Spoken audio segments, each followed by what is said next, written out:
Chapter 66. Task of Angels and Man.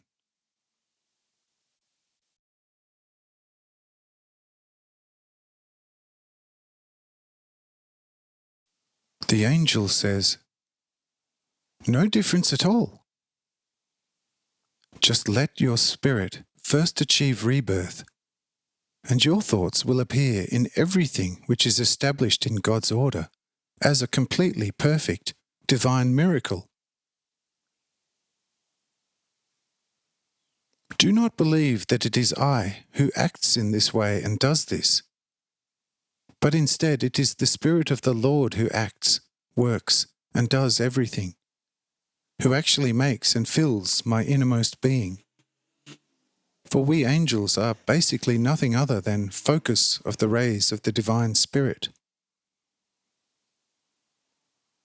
We are, in a certain way, the personified, powerfully active will of God. Our word is the speech of His mouth, and our beauty is a little reflection of His endless magnificence and always immeasurable majesty.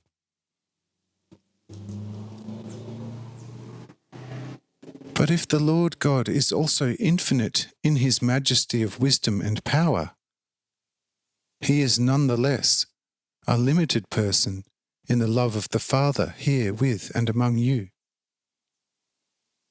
And exactly this love, which makes Him a person before you, also makes us angels into people before you. Otherwise, we are only light and fire, darting through all the infinite space as great, creative thoughts, filled with the Word, the power, and the will from eternity to eternity. But you people of the earth are only now receiving the Spirit, and even more so the own flame of love from the heart of God, as a consequence of which you will become true children of God, and as a result you are unspeakably preferred above us, and we will have to walk along your path in order to become equal to you.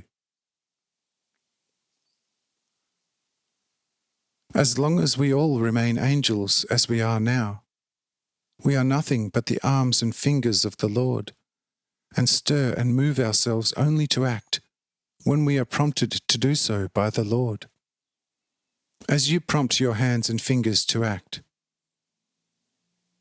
Everything in us that you can see in me belongs to the Lord. Nothing can be called our own. Actually, all we are is the Lord Himself. But you have been called and designated to become, in fullest independence, what the Lord is Himself. For to you the Lord will say, "You must become perfect in everything, even as your Father in heaven is infinitely perfect." But if such a thing is said by the Lord to you people, you will only then fully see to what a great thing you have been called and designated to do. And what an endless difference there is then between you and us.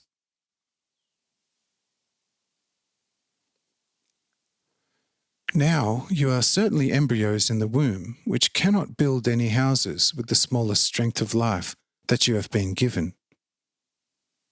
But when you are reborn out of the true womb of the Spirit, then you will also be able to act as the Lord acts.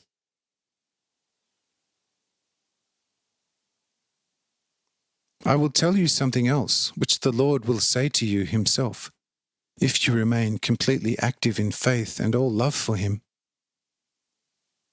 Look, He will say this: "I do great things before you, but you will do even greater things before the whole world."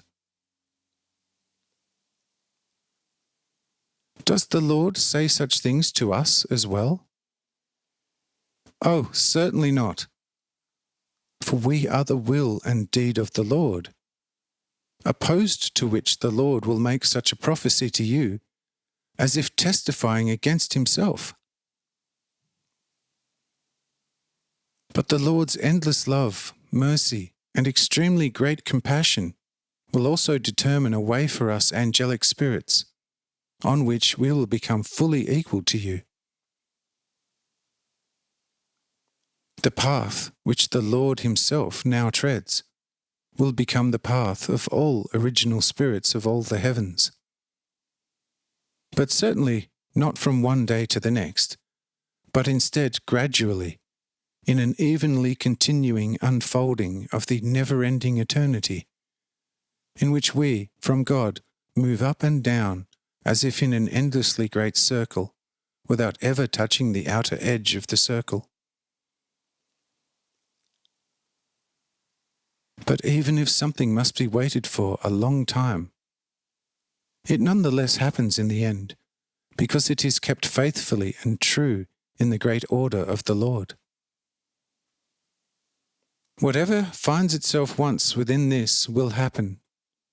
It really does not depend on when. Once it has happened, it is there, as if it had been there since eternity. You, dear friend Philippold, had not been born 100 years ago, and therefore were not here as you are now here. But doesn't it seem to you as if you had always been here? Only the cold calculation of your reason shows to you that you are not always here. But your feeling and your most living perceptions show you the sheerest opposite.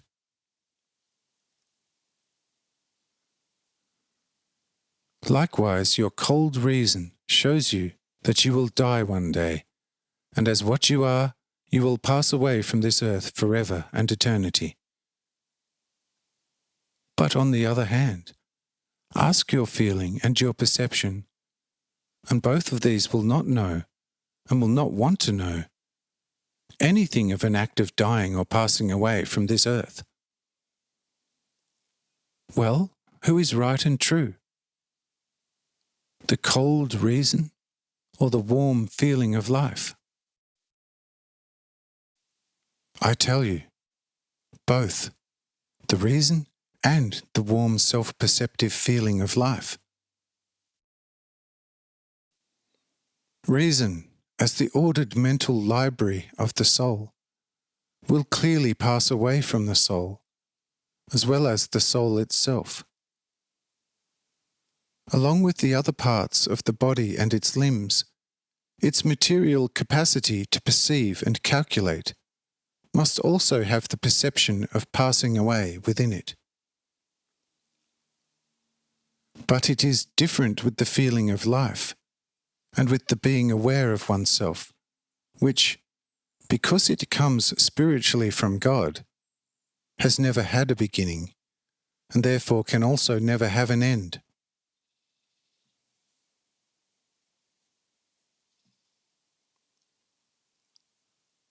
For this reason, it is also impossible for the soul, even in its material form, to think of itself as temporary and ending. And so the soul becomes lighter and lighter. And if it is fully one with the Spirit of God living in it, then the feeling of life becomes so clear and powerful that the feeling of temporality in the cold calculation of reason loses every meaning and power.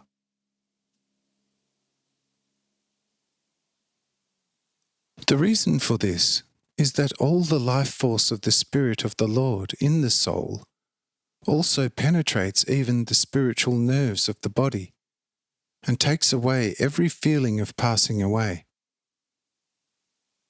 This occurs because finally all the actual, ethereal bodily matter of life becomes immortal like the substance of life in the soul.